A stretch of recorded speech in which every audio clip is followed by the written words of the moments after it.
बुलेटिनमध्ये घेऊयात आज दिवसभरातील महत्त्वाच्या बातम्यांचा वेगवान आढावा।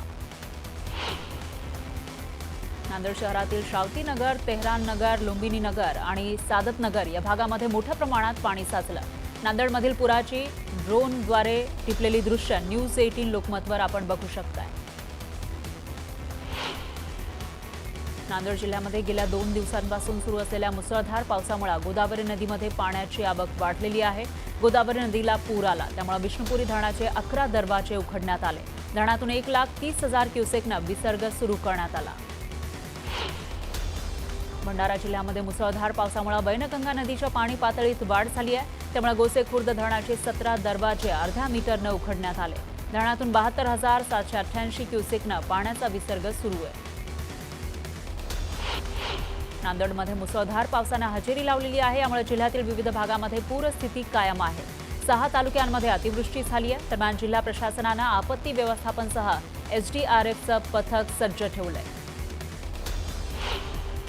मुसळधार पावसामुळे नांदेडच्या बसरणी गावात मोठ्या प्रमाणामध्ये पाणी साचलंय, यामुळे बसरणी गावातील जनजीवन विस्कळीत झालं।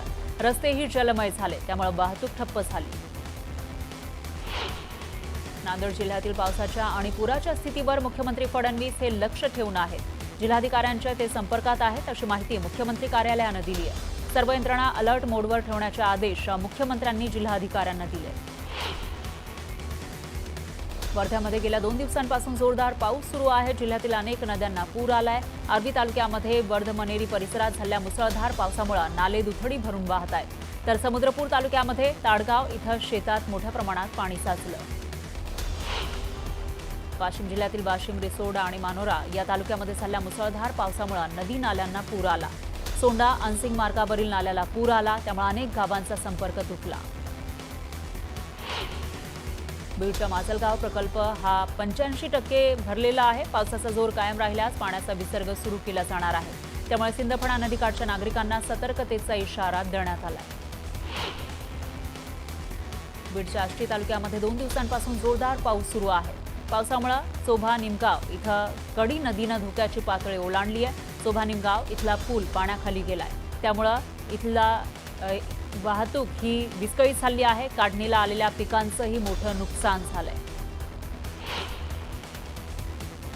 पंढरपूर शहर आणि परिसरामध्ये जोरदार पाऊस आला। पावसामुळे गणेशोत्सवानिमित्त आलेल्या भाविकांची मात्र तारांबळ उडाली। चोपडा शहर आणि तालुक्यामध्ये जोरदार पाऊस झाला। पावसामुळे नागरिक आणि शालेय विद्यार्थ्यांची तारांबळ उडाली। या पावसामुळे पिकांचं नुकसान होण्याची शक्यता आहे। यानंतर एक ब्रेकिंग न्यूज आहे। केंद्रीय गृहमंत्री अमित शहा मुंबईत पोहोचल्याची माहिती आहे। मुख्यमंत्री फडणवीस, रवींद्र चव्हाण यांच्याकडून शहांचं स्वागत करण्यात आलंय।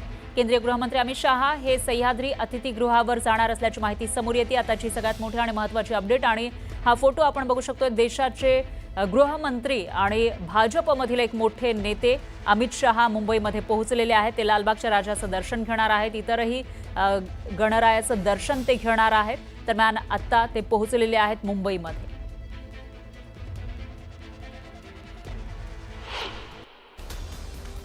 सांगलीमध्ये गणेशोत्सव आणि ईद ए मिलादच्या पार्श्वभूमीवर सांगली पोलिसांकडून अफवा पसरवणाऱ्यांवर कडक कारवाईचा इशारा पोलीस अधीक्षकांनी दिलाय। उत्सव काळात कायदा सुव्यवस्था राखण्याचं आवाहन पोलिसांनी केलं। आमदार अमोल खताळ यांच्यावर झालेल्या हल्ल्याच्या निषेधार्थ महायुतीकडून प्रांत कार्यालयावर भव्य निषेध मोर्चा काढण्यात आला। या मोर्चामध्ये शेकडो समर्थकांनी सहभाग घेत हल्लेखोरांवर तातडीनं कारवाई करण्याची मागणी केली आहे। अहिल्यानगरच्या श्रीगोंदा इथं राष्ट्रवादी काँग्रेस पक्षानं आयोजित केलेल्या शेतकरी मेळाव्यात उपमुख्यमंत्री अजित पवार यांच्यासमोर संभाजी ब्रिगेडचे कार्यकर्ते आक्रमक झाले। कांद्याच्या माळा दाखवत शेतकऱ्यांच्या प्रश्नावर अजित पवारांनी उत्तर द्यावं अशी मागणी या कार्यकर्त्यांनी केली। वर्ध्यात कंत्राटी आरोग्य कर्मचाऱ्यांनी आंदोलनाच्या 11व्या दिवशी गणपती बाप्पाला निवेदन देऊन सरकारचं लक्ष वेधलं। वर्ध्याच्या महादेवपुऱ्यातील गणेश मंडळाच्या बाप्पाचं दर्शन घेत बाप्पाकडे साकडं घालण्यात आलं। राष्ट्रीय आरोग्य अभियानाअंतर्गत कार्यरत असलेल्या आरोग्य सेवकांनी सोलापुरात भव्य मोर्चा काढला। 4 हुतात्मा स्मारक ते जिल्हाधिकारी कार्यालयापर्यंत मोर्चा काढण्यात आला। कंत्राटी कर्मचाऱ्यांचं 7 दिवसांपासून सोलापूर जिल्हाधिकारी कार्यालयासमोर बेमुदत काम बंद आंदोलन सुरू आहे।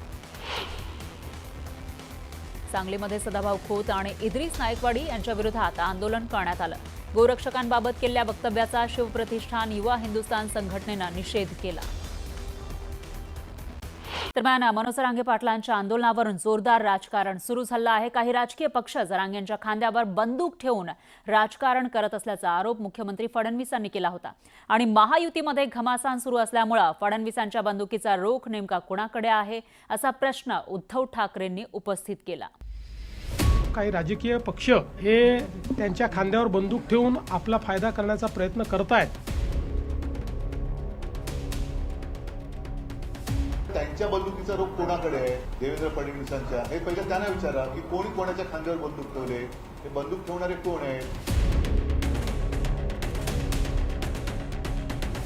जनतेला विश्वासात घेऊन सांगा हे राजकारण करणारे कोण आहेत? तुमच्या सरकारमध्ये आहे, विरोधी पक्षात आहेत की कॅबिनेटमध्ये आहे?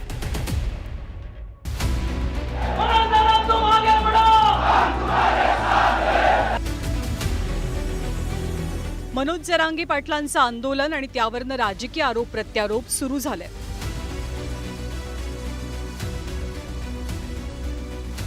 मराठा आणि ओबीसी एकच असल्यानं राज्य सरकारनं 2004च्या GRची अंमलबजावणी करावी अशी भूमिका मनोज जरांगे पाटलांची आहे.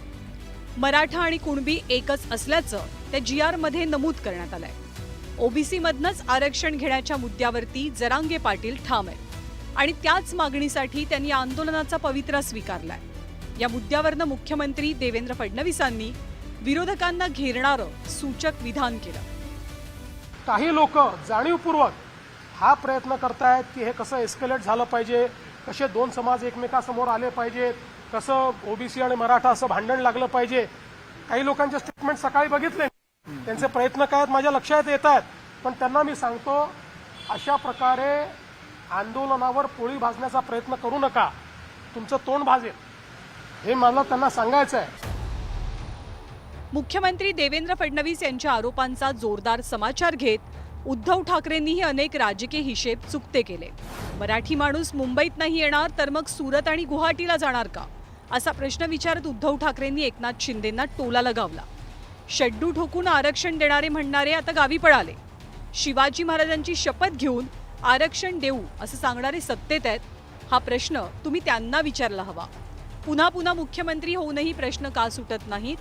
आतापर्यंत मराठ्यांना फसवण्यात आलं, ही सगळी जबाबदारी सरकारची आहे. मराठी माणसं मुंबईत आलेली आहेत, ती इथे दंगल करायला आलेली नाहीत, तर न्याय हक्कासाठी आली आहेत असं उद्धव ठाकरेंनी म्हटलंय. त्यांच्या पक्षामध्ये किंवा त्यांच्या युतीमध्ये जी काय आता एक घमासान चाललेली आहे, हे नेमकं त्यांना ते कोणाला उद्देशित बोलले? त्यांच्या बंदुकीचा रोख कोणाकडे आहे?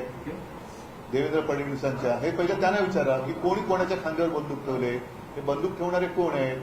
आणि मग एवढं जर असेल तर बंदूक ठेवण्यापर्यंत पाळी तुम्ही का येऊ दिली? का नाही सोडत त्यांचा प्रश्न? झालं ना, आता तुम्हाला सुद्धा या नोव्हेंबरमध्ये डिसेंबरमध्ये 1 वर्ष पूर्ण होईल पुन्हा मुख्यमंत्री होऊन. पुन्हा मुख्यमंत्री झाले तरी प्रश्न का नाही सुटत? उद्धव ठाकरेंसह संजय राऊतांनीही राजकारणाच्या मुद्द्यावरनं देवेंद्र फडणवीस यांच्यावर तोफ डागली. यात राजकारण काय आहे? आतापर्यंत आपण जेव्हा जेव्हा सत्तेवर आलेला आहात तेव्हा आपण या प्रश्नाला चालना दिली किंवा त्या माध्यमातून राजकारण तुम्ही केले. जरांगे पाटील यांच्या आंदोलनावरनं राजकारण करण्याऐवजी सत्ताधारी आणि विरोधकांनी या प्रश्नी तोडगा काढण्यासाठी एकत्रित प्रयत्न करण्याची गरज आहे. तरच हा संवेदनशील प्रश्न निकाली निघू शकतो. संतोष गोरे, न्यूज 18 लोकमत, मुंबई. जरांगे पाटलांच्या आंदोलनावरून उद्धव ठाकरेंनी सरकारवर हल्लाबोल केला. मुंबई मराठी माणसांची राजधानी आहे, त्यामुळे न्याय हक्कांसाठी मराठी माणूस मुंबईतच येणार ना, असा सवाल ठाकरेंनी विचारला. छत्रपती शिवरायांची शपथ घेऊन आरक्षण देण्याचं आश्वासन दिलं होतं, मात्र आश्वासन देणारे गावी पळून गेलेत का, असा सवाल विचारत ठाकरेंनी एकनाथ शिंदेंना टोला लगावला. तर ठाकरेंच्या टीकेवर शिंदेंनीही पलटवार केलाय. मुंबई ही मराठी माणसाची राजधानी आहे आणि मराठी माणूस जर न्याय हक्कासाठी मुंबईत येणार नाही तर तो काय सुरत आणि गुवाहाटीला जाणार? त्याच्यामुळे ही मराठी माणसाची ताकद मराठी दृष्ट्याने दिसते आहे, ही एक मोठी चांगली गोष्ट आहे. नाईलाजाने त्यांना न्याय हक्कासाठी मुंबईत यावं लागलेलं आहे. अरे जे आरोप करतायत त्यांनी पहिले स्वतःच्या गिरेबांमध्ये झाकून बघावं. आम्ही दिलेलं आरक्षण, महायुतीने दिलेलं आरक्षण ते मुख्यमंत्री असताना टिकवू शकले का? का दुर्लक्ष केलं? मग मराठा समाजाबद्दल किती तुम्हाला कळवळा आहे, किती तुमची भूमिका दुटप्पी आहे? मराठा समाजाचं आंदोलन लाखांचं झालं त्यावेळेस कोणी टीका केली होती सामनामधून, कोणी टिंगल केली होती? आणि म्हणून त्यांना तर बोलायचा नैतिक अधिकारच नाही आहे. त्यांनी तर ते आरक्षण टिकवलं नाही.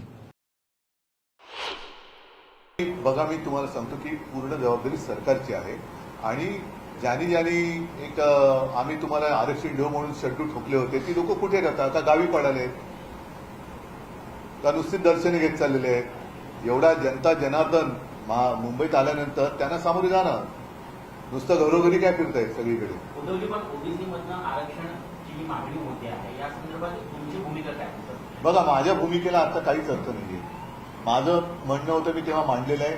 अगदी आंतरवेली सराटीमध्ये मी जेव्हा गेलो तेव्हा सुद्धा मी जरांगीच्या समोर उभं राहून मी बोललेलो आहे. आता माझं मत असं आहे की सरकारने हा प्रश्न हाताळला पाहिजे, प्रश्न हा त्यांनी सोडवला पाहिजे. 10 जणांना त्यांच्या भूमिका विचारण्यापेक्षा तुम्ही आणि थेट आंदोलक बोला ना. जे आम्ही बोलतोय ते करून दाखवतो. बोलायची पण हिंमत दाखवतात का ते?